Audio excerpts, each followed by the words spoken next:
here. Thank you for having me.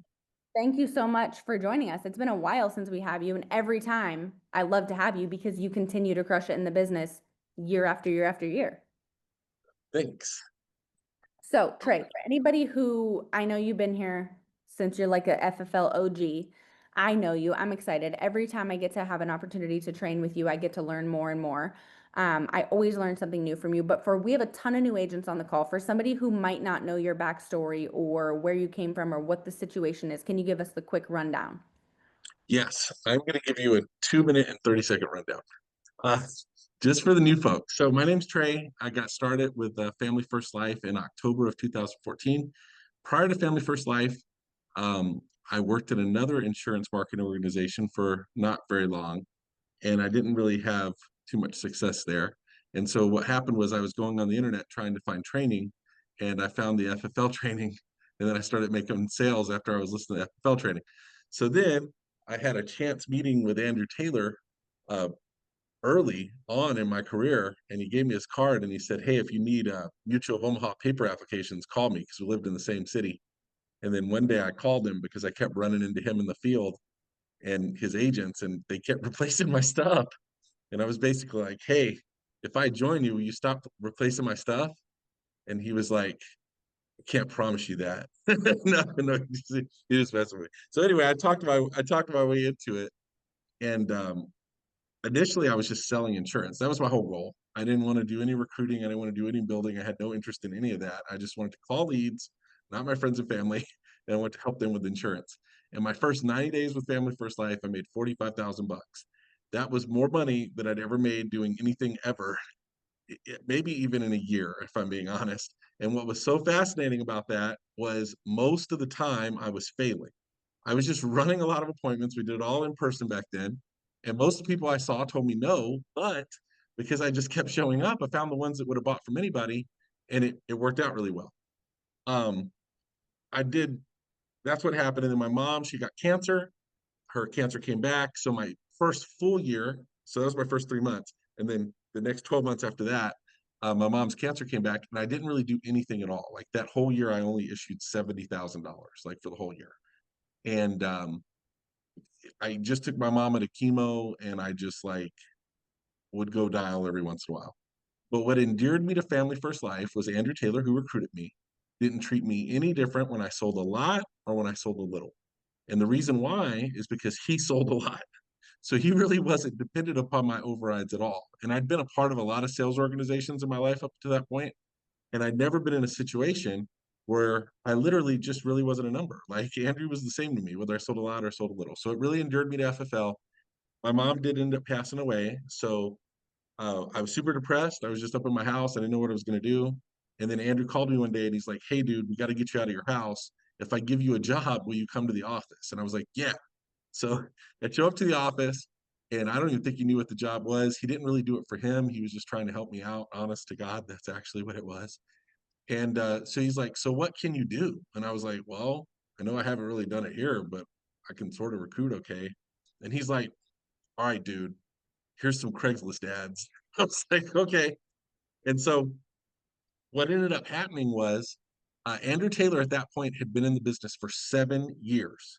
And his team was only doing, after 7 years in the insurance business, they were doing $170,000 a month. 3 years of me being his recruiter went to 350 a month. So, so, so I was pretty excited about that. And, but there's two things to take away from that. Number one, I'm good at recruiting. Number two, Andrew had been in the business for 7 years and had only issued $170,000 a month. Some of y'all are doing more than that. And you think you're failing, dude. Andrew, for 7 years. Marissa hasn't even been here 7 years. So she's like way better than Andrew. And Andrew this year will do $312 million is what he's projected to do as an agency. So number one thing I want y'all to understand is you need to zoom out. That's the first thing. Zoom out. You're looking at this way too close up. Nobody really understands what this can turn into months, years, decades down the road. You just never know. And the biggest thing that I see, there's an agent. I got to be careful. Y'all can put this on the internet. There's an agent that's no longer with us. I looked at it and I said, this is really interesting. Because if that fellow wouldn't have quit, the number one producer in FFL was on his team. The number one most profitable agency in FFL was on that guy's team. And the number one annuity producer, probably by the end of the year, this year, would have been on his team. But y'all don't know who that person is because he quit. Because I already gave it away. It's a guy. Because that person couldn't zoom out and see the forest through the trees. So what ends up happening is I start recruiting for Andrew. I worked for him for 2 years in his office, and I was just selling insurance part-time. So my first year part-time, I issued 118,000 on Saturdays. That's the only day I was allowed to go sell insurance because Andrew had strict rules. And then the next year I did 180,000 deposited in my bank part-time. Issued whatever that came out to from insurance business. And then he basically took me to the Rice Bowl place in town, and he was like, "Hey, I got to let you go because this isn't fair. You need to go recruit on your own." So, uh, so the next year, income wise, I did 350. The next year, 650. The next year, a million. The next year, a million. The next year, 1.6, whatever it was, and then the whole integrity thing happened. But I tell you all those numbers because some of y'all could combine my first 4 years, and y'all did that your first year just selling. So that's my whole story. That's pretty much how I got here. It's longer No, than 2 minutes, but I was having fun with that. no, I love that, Trey. And that's why I love to hear your story because you're so like relatable, right? And I think a lot of times, Trey, people look or like agents, and I did this as an agent, you can look at people like you who've been in the business a long time, had a lot of success, and they see you at your journey now, and they don't realize like, there was a time when Trey wasn't where he is now. And like you said, like you got to zoom out and realize that everyone's journey is different and he did have these struggles and maybe that's the chapter of the journey that you're in. So I love that so much. So can you talk about, because I think that we get spoiled, we've been spoiled, even just talking about like the integrity stuff and all the different platforms that we have and everything. And then you go back to when you started in the business and Right. all these years later, we've seen a lot of people, they quit or they leave or they think, oh my goodness, the grass is greener somewhere else. You've been through all of it with FFL. Why do you think it's still the best opportunity and what kind of perspective can you give to the agents for what, I mean, opportunity they actually hold in their hands here today? So there's some foundational principles that I think if y'all really understood, it would change the way you really look at this. Um, the first foundational principle of FFL was the philosophy was let's go do it. It was making money with agents, not off of agents.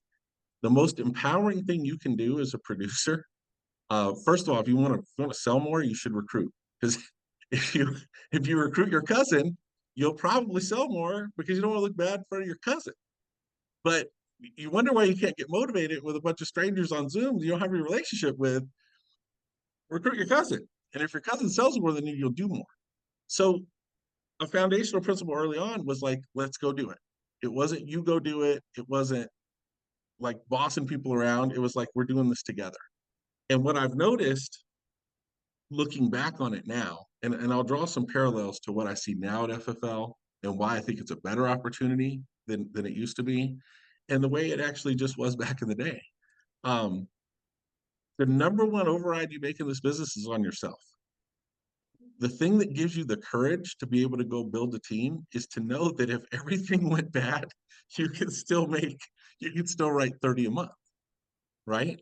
Um, I've been doing all these lock-ins at all these places. So I went to Boston and then I got home at like 2 a.m., slept for like 3 hours. And then I got in my car and I drove to Vegas and I show up at the lock-in.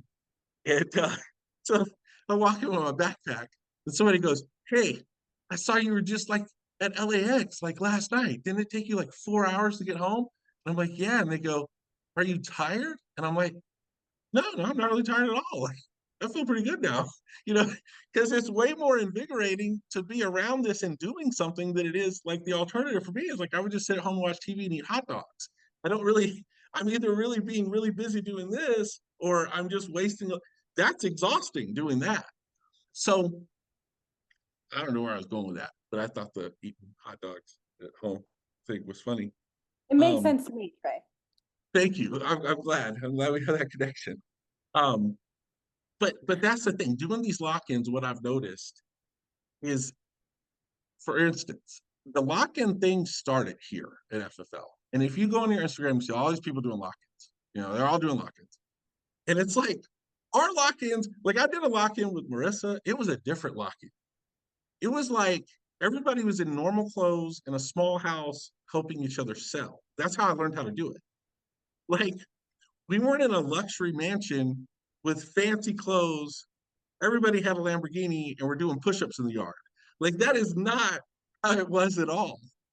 The foundation was let's meet people where they're at and let's show them how to do the business. Let's all get better together.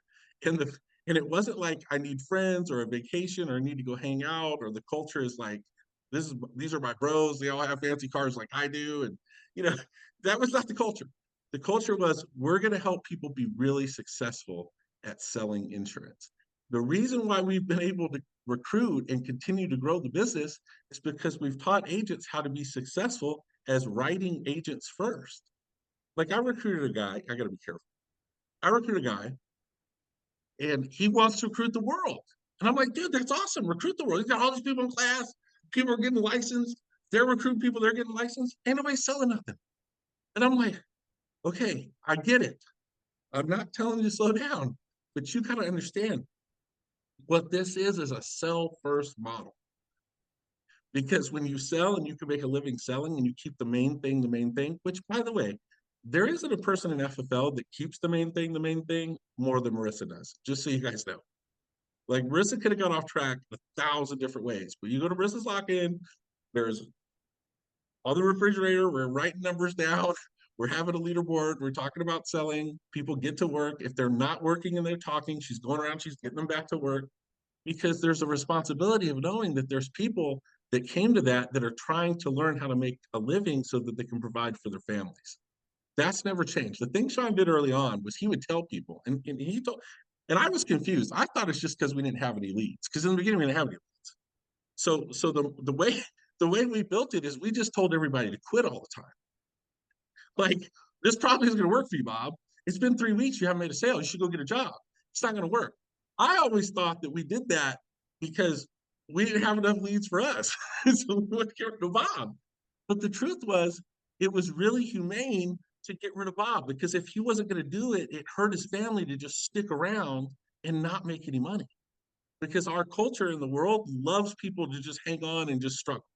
And Sean wasn't about that at all. And that's one of the things that's carried on this entire time. Is like, if somebody's not making it, like we tell them, you need to go do something else.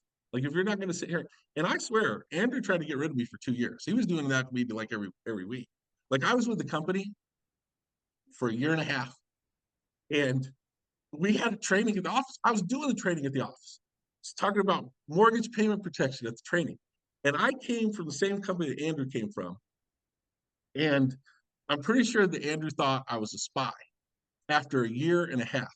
So I go to the restroom and I left my jacket on the back of the chair. And when I came out faster than he thought I was supposed to come out. So he had my jacket and he was shaking it out. And I was like, Are you are you checking my jacket for a wire? so, so, so anyway, I don't know how I got on that. But it wasn't just a way to, take it away and like quit. You're like, I'll show you. Like we really meant it. We were telling people to go do something else. It wasn't going to work for them, um, because that's the right thing to do. Like we've never gotten away from putting the agents first and putting the families that we help life insurance with first. So help with life insurance first. So I don't know. You had a question. I've been at this lock-in since like 6, so I'm in LA right now. Oh, Sorry if I got off that was track. great. No, I love it. And this is so true because that's one of the things that I love so much is just like what you said is that we've been bouncing ideas off each other. You think that you went to my lock-in and I like knew what I was doing. Trey would ask me like, "Hey, what should I do at the lock-in?" I'm like, "Dude, I don't know. I did my first one and you were there." So I know just about as much as you know, but that's the thing. We're all figuring it out together. And that's just, part of the journey. And um I love that too, because people always ask, like, how is this not MLM? How is this? Or like, what if your whole team quits or what? And I'm like, it's just what you said. I could just go sell. Like, I'll just sell. Mhm. I can call clients any day of the week. I can get, leads any day of the week. Like, that's what we do, you guys, is we help families with life insurance. So all this is great, and having a sustainable business is great, and building an agency is great, but we are a sell first company. And if you're not Mhm. selling and you can't help clients, then we'll tell you right there, because your upline doesn't have to make an override on you. They can just go sell. So it's actually super freeing and super empowering when you talk to other people in the industry, Trey, and you don't realize it sometimes if you just start with FFL. Because I just started with FFL, and people would tell me all these crazy things, and I'd be like, well, I don't know what you guys are talking about. I just started with FFL and I was so blessed, right? But you don't realize when you come from a company where your upline has to make money on you, you have to recruit a bunch of people, and no one, a bunch of people can be broke except for the guy at the top, and it's all like, look at my watch and look at my car and look at this, and I make all the money and nobody else makes any money, and it's like, that's not how it goes here. And it's super, super just crazy that we have that system. So, all Yeah. right. So you're running around still to a ton of events. You're at a bunch of lock-ins. A lot of people do virtual. Trey, why is it so important? Because we have Ignite conference coming up. We have convention coming up. Seems like it's far away, but it'll be here like before we know it. Why still get in person when we have such a great virtual system? Perfect. Two things. I want to touch on the MLM thing. Biggest reason why this isn't an MLM is because your business strategy is not based on selling your friends and family. If your whole business model is selling your friends and family and their friends and family and their friends and family, that's an MLM.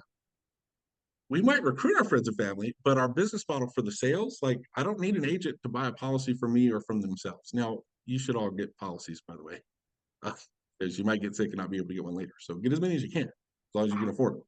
Don't let them charge back. But anyway, that's that part. But the other part of the question was, why is it so important to get in person? Okay, so the second foundational thing that I'll tell you about FFL is it's always been a process of bringing people into the fold. That's when we all exploded, when we learned this concept of bringing people into the fold. So what happens in this business is you pretty much go from like low impact high tech to high impact high touch. That's the process. Now, the most high impact, high touch thing you can get involved with is to come to our national conference. Because you go to the national conference, you hear the stories, there's team events around the national conference, you get team awards, there's recognition, you get to see the award ceremony on Saturday night, and something happens there. That causes FFL to go from your head to your heart.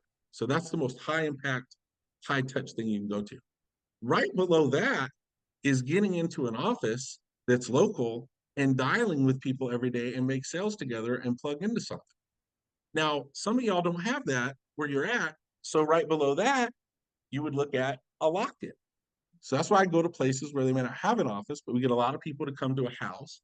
We get around each other, we get to know each other. That's part of it, but we also sell together, share best practices, and it allows people to make their first sales, be in an environment where they can't mute out. So like you get on Zoom and you can just mute out, you're in a lock-in, nobody can mute out. And so you get to hear top producers get hung up on. You get to hear what happens when the person gives them that objection. You get to see the structure and how to properly present and all these different things. So that's a high, that's less uh, high impact, high touch than maybe having a local office and go to the national conference. But one step below that, you got Zoom. So you get on Zoom, you get to know everybody, you learn the phone script, you do the thing, you get to know who folks are. And then the lowest step is like watching a YouTube video. So a lot of people stay at the watching YouTube video Zoom, bouncing back and forth between there, and they never get over here to the really high impact, high touch things that allow you to really grow and prosper in this business. Um, my whole goal recruiting the entire time was to get people to last long enough to come to the conference. And I didn't consider them recruited until they showed up to that.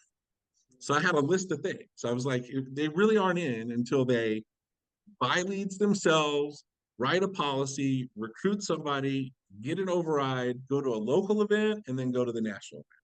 Once they do all that, then and recruit somebody. That's an important part. But once they do all that, then I consider them in. Before then, every time I'm talking to them, I'm just re-recruiting them again until I can get them to stay long enough to show up to the event.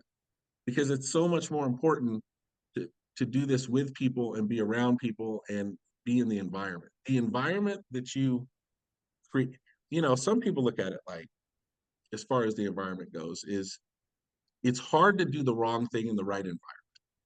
That's number one. Like I would always ask people, I go, how many people here have ever had a drink? And or I go, how many people have ever been to a bar? And they're like, I have. And I'm like, how many people have ever had a drink at a bar? And they're like, me. And I'm like, how many people have ever been to church? And they're like, me. And I'm like, how many people have ever had a drink in church? And there's always one, it's like one guy in the back, but pretty much everybody else. But you don't drink in church because that's weird. That's the wrong environment to do that. You go to a lock-in, you come to the office every day to dial, you go to the national conference, you get to know everybody, and then you see them on Zoom. It's really hard to just sit there and not do nothing. When you come to the call every single week and you see the leaderboard and you see who's crushing it, and they're calling people out in the chat, like, oh my God, Elise, she did it again, but she's awesome, And it's like you want to be on the leaderboard. So what most people do where I've seen more people fail, there's one reason why people fail more than anything else, and that's negative voices.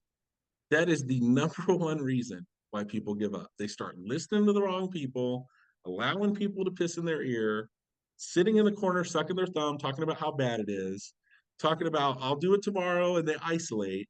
And before they know it, they just die of starvation because they're not close to the fire where the food and the love and the nurturing and the water is. They're just out in the desert by themselves, dying, um, hallucinating because there's no water. That's how it is. So the number one thing you have to learn to get good at is staying close to the fire and making a commitment to do that and embrace it. Um, Sometimes when you go to these events, you may not need to go to the event, but when you go to the event, there's somebody that needed you to go to the event because they needed to hear your story. The things that are happening to you, sometimes they're not happening to you. They're happen they're happening for the people watching you. So if you've gone through some stuff and you've come out on the other side and you show up at the event and now the brand new person goes, oh, that's what happens. Oh, this is how. Like when I showed up to the first conference in the beginning, I couldn't keep business on the books to save my life. I mean, I had the worst chargeback issues. I oversold everybody. And I had horrible chargebacks personally. And I thought everybody was lying. And they all had horrible chargebacks. And then I go into the office and I hear Andrew, and he would constantly get calls all day of people that wanted to cancel policies. And I'm like, I knew it. I knew it. I knew that's what was going on. They've been lying to me the whole time. And he would just book them back in his schedule. He would go back out and see them. He would do all these things. And then that year at the conference, he got an award from America for like 92% persistency. And it wasn't like here, that's the only carrier we had. So they weren't canceling from anywhere else. Like I knew 100% that's what it was. And I was like, this is unbelievable. Like I was thinking about it all wrong. And so I went to the conference and I started listening to people and I started applying what they taught me and what they would talk about. And I realized that all the answers were right in front of me the entire time. But because I was afraid that whatever it was I was afraid of, I don't know what it was I was afraid of, but I had certain fears in the beginning of asking for help or whatever it was. But um, all the answers were there. And the answers are there if you plug in and get around people and stay close to the fire. That was mic drop, Trey. Thanks. I had I to love pause because I that. was running out of stuff to say. Just figured you asked another question. You never run out of stuff. I love it. Okay, so when you're talking to people about the business, because I know you always taught me the rule, and I just copy and paste and I pretend I made it up, but really Trey said it all the time since the beginning. He said my goal was always to just take two people from not knowing about the business to knowing about the business. So let's say I'm going around, I'm talking to people. What are the things, like the main things, if someone wants to recruit an agency or they want to talk to people, that you're hitting on when you're talking to those people? Like, what are you telling them about the business? Like, what do we do? This, what we, how's it go? Um, so what I do, I just get the conversation to a high point and then I send them a video to watch. Because the video is 100% on time. It'll do exactly what it's supposed to do. It doesn't miss any of the points. And the reason why I do that is a couple reasons. First of all, I don't want to have a 30-minute conversation with somebody if they could just go watch something and weed themselves out. Number two is I'm trying to teach them how to do it as if I wasn't there. So that's always been really important to me. So um, back to the original video was me. so, so I talked to somebody and give a video of me. and, but it's kind of silly, really, because it was the same talk that I would have probably told them. But what ended up happening was when I did that, if they went to go recruit somebody, they would just show people the video. Um, and all I'm just looking for people that this is a good idea for them to do this right now. And what I'm leaning on is volume. Um, because there is a secret to recruiting consistently and a lot over time. And it's like roulette. Y'all know roulette? It's like the game where you put the ball on the wheel and they spin it. Oh, I So know. yeah, I never played it. I Do saw not like I saw the Percy Jackson movie and then I see it in Las Vegas. But the secret is like if I wanted to guarantee that every time you spun the wheel that the ball was going to land on green double zero, is there a way to guarantee that to happen? Like 100% of the time. And there is a way. The way you do it is you fill the wheel up with balls. So every time you spin it, one of them's going to land on green double zero. What most people do is they talk to their two people. Like, I got my two. They come to me in the event, like, got my agent. This is my agent right here. It's mine. Like they caught him in a bag, like carrying him off. Cracks me up. So, so like those are the two that are going to do it for you. See, I was never doing that. I was just trying to have enough people that no matter what, one of them was going to land on green double zero. So the consistency of taking people from not knowing to knowing was more important than who the individuals were or what I said or how I said it. Because compounded over time, if you look at it like this, if I just did that, and this was what I told Andrew when I told him I was good at recruiting, he let me do this to his credit because this was not the way back then. But I said, look, this is what I'm going to do. I'm going to take two people a day from not knowing to knowing. He's like, that's not enough. I'm like, okay, five people, whatever. I go, but here's the principle. Two people a day from not knowing about FFL to knowing about FFL. If I do that 5 days a week, that's 10 a week. That's 10 people within the sound of my voice that have agreed to look at something that's not me. They look at some sort of tool that explains FFL. I do that 50 weeks out of the year, which means I can even take 2 weeks off. That's 500 people a year. If I did that and I was good enough at promoting to get them to look at some information, what are the odds at the end of the year that I couldn't find 50 people out of the 500 that raise their hand and go, high comp, vested renewals, chance to build a business. I don't have to sell my family and friends, low barrier of entry, sign me up. I can start part-time. Like, what are the odds that 50 out of 500 wouldn't say yes to that? And then what are the odds if over the course of the whole year that out of those 50, that I couldn't find five of them to go help 20 families a month or do 20K a month? If I did that, that would be $100,000 a month in premium.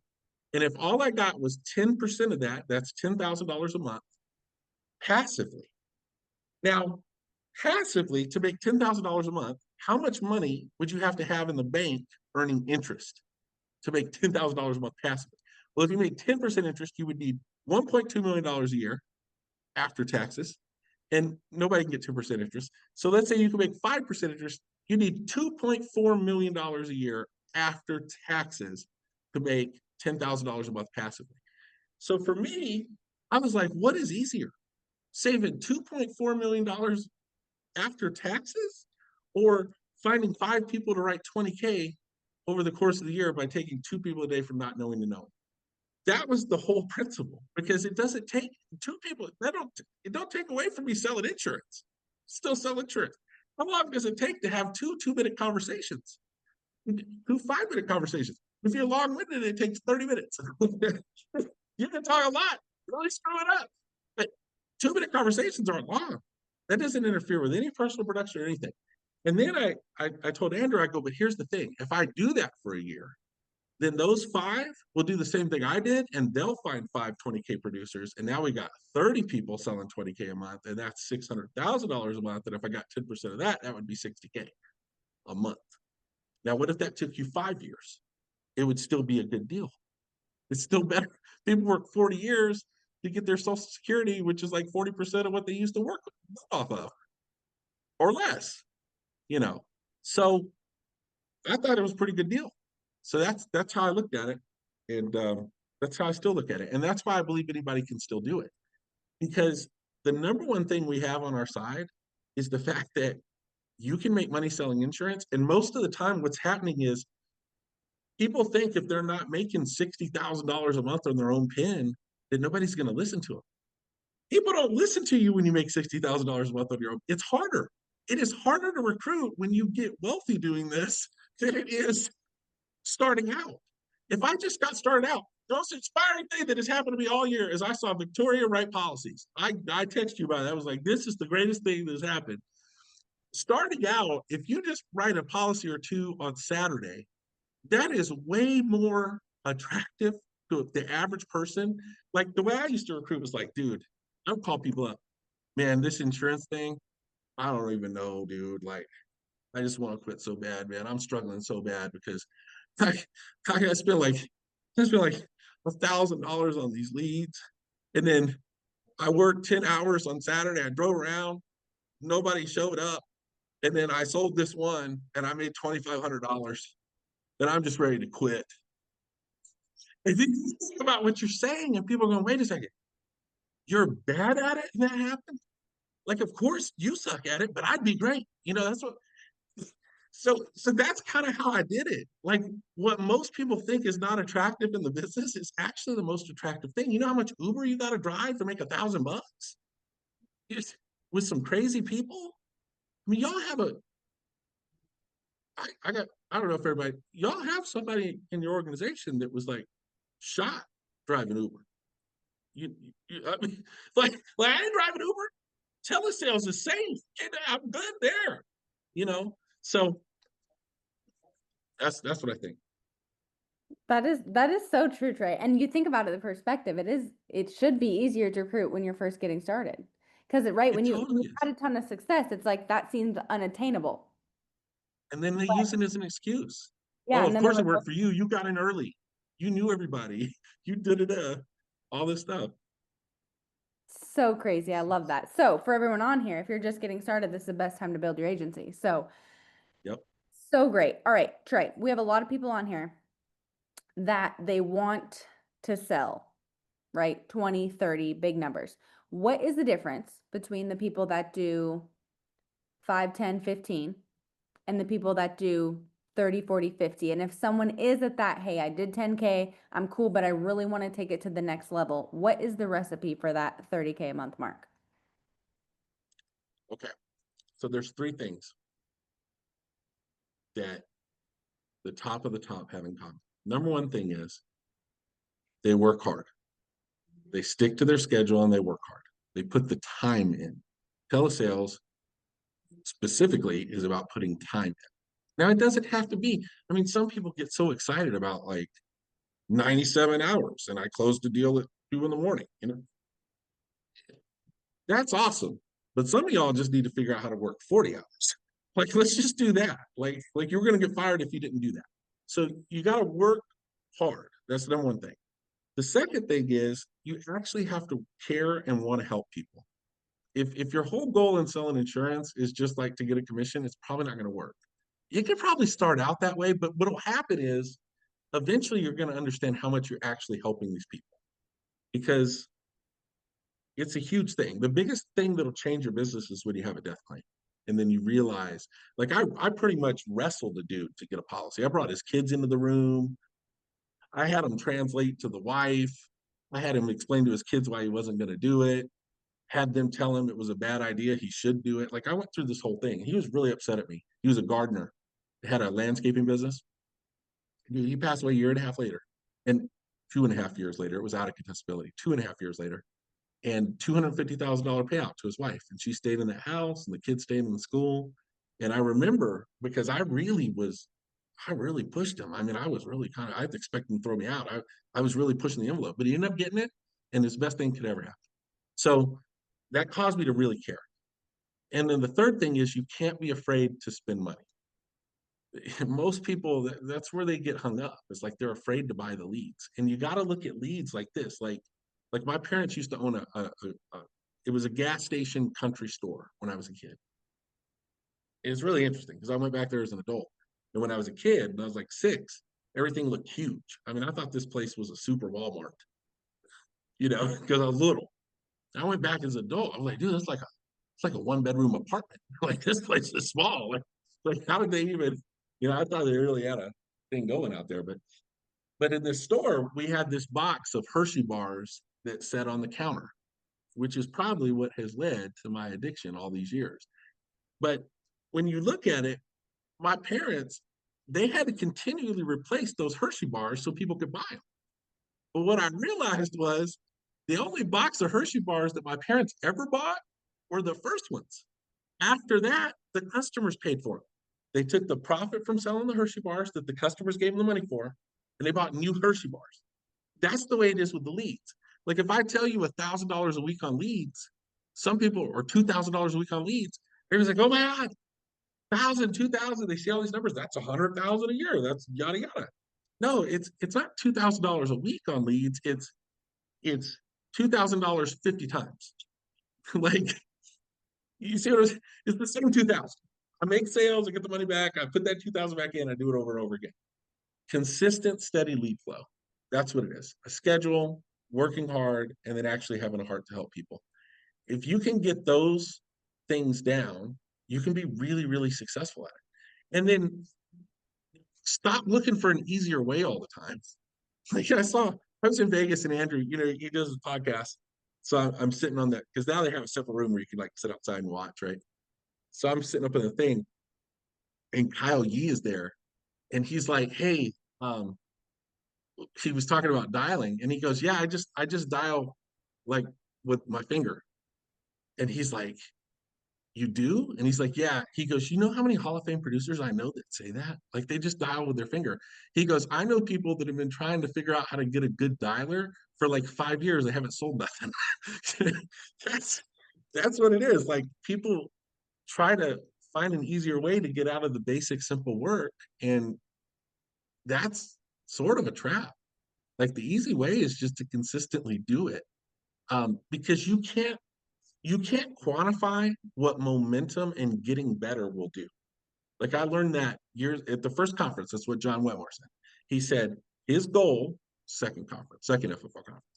He said his goal was to write 250K for the year, and he knew his average appointment he sold 1,000.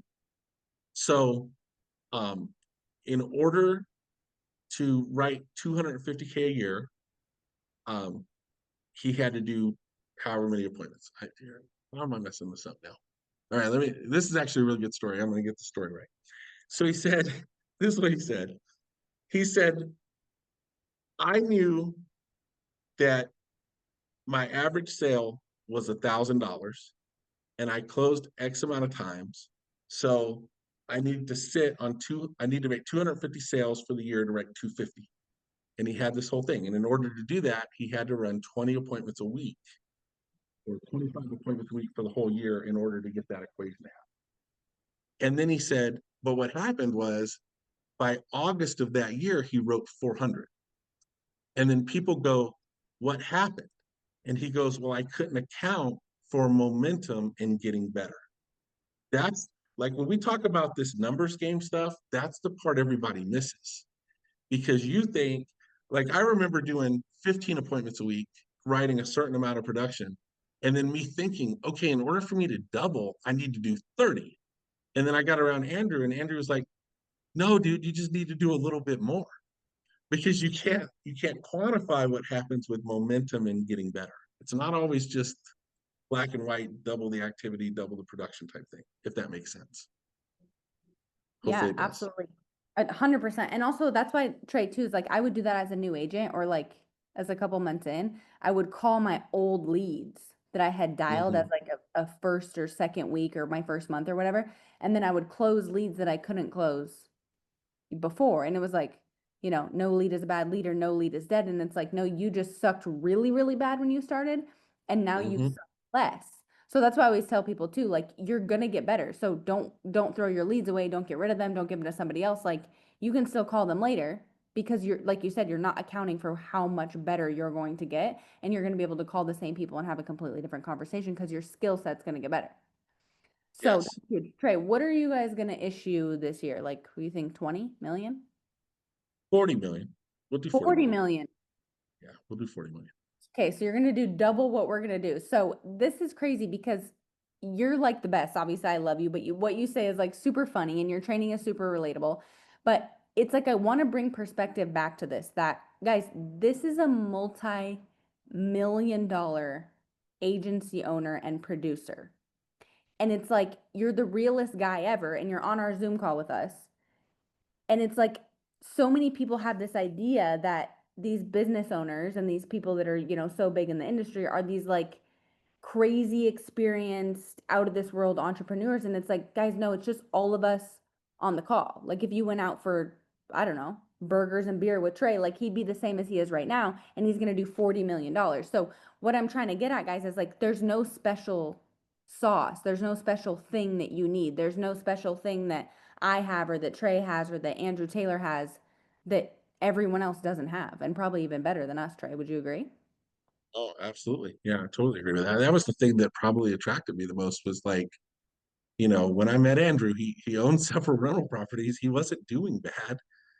He was really good at selling insurance. And dude, he drove a Nissan Maxima. You know, and you would have never known how well he was doing. But he was always there. He was consistent. And you know, you get your self-esteem from doing the work. You really do. A lot of people when they get into these funks and this depression, it's just because they're sitting around thinking too much. Um, and no matter how rich you get, like I knew a guy years ago that sold a company to Amazon. He owned a company called iMall and he sold it to Amazon. And he got a lot of money when he did that. And then he disappeared for like a year and he developed like a drug habit and he almost lost his family. And then he comes back and he's like, I need to go get a job and like do some work, because I got too much time on my hands. Idle hands are the devil's workshop. So yeah. Yeah, I love that. And it's like this is the journey, guys.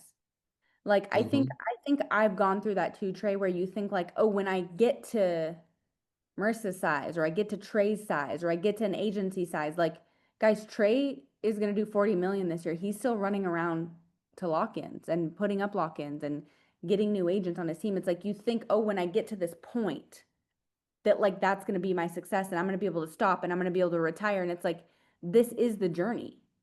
It's like this is what Yeah. we do. This is what we signed up to do is to dial and to sell insurance and help other agents do it. It's like you don't want to have this mindset of like I'm trying to get out of that as fast as I can. It's like that is what we're actually doing. It's what we signed up to do. It's what we're supposed to do. It's literally what our success is built on is every single day when we go to work and we get to help families and help agents do it. So I think that that's been a learning lesson for me, Trey, too, and probably you is like you think, oh, when I get to this point, I'm not going to have to do this stuff anymore. And it's like, no, this stuff that we do is what we do. And that's the point of why we do it. So every single day, we're going to continue to enjoy that. So if you're having a hard dial day or you're having a hard week or you're having a month where it's like, it's okay, guys, we're just going to have tomorrow and we're going to have the next day and we're going to have next month and we can just continue to do it. So Trey, you have been phenomenal. I always love to have you on. Every single time I take a ton of notes and just learn so much and I laugh so much because you're just like your training is just so real and raw and I love what you said about, some people do things differently and they have this culture of let me show all these fancy things that I have. And at the end of the day, like FFL was built on real and raw and down to earth, and anybody will help. And I know that you've always been there for our team. Guys, Trey invites everybody to his lock-ins. He sends me the link every month. So if you guys want to go to Trey's lock-ins, Trey knows his guys can come to our lock-ins. We had some of your team at our last lock-in, and that's what we do and why we do it. So I just Amen. can't thank you enough. And I'm just obviously humbled and honored to have you on with us. Well, thanks for having me. You guys are my favorite team. If I were to Oh, start over, I'd start over on Marissa's team. That's true. So well, you guys are the best. Thank you so much, Trey. Guys, let's get back to the phones and let's keep crushing it. And I will see you guys in a couple weeks. And make sure you guys get signed up for Ignite because Trey will be there. So we want to make sure we connect with him in person. If you guys want to go to his lock-ins, we can. And let's keep crushing it. Bye, guys.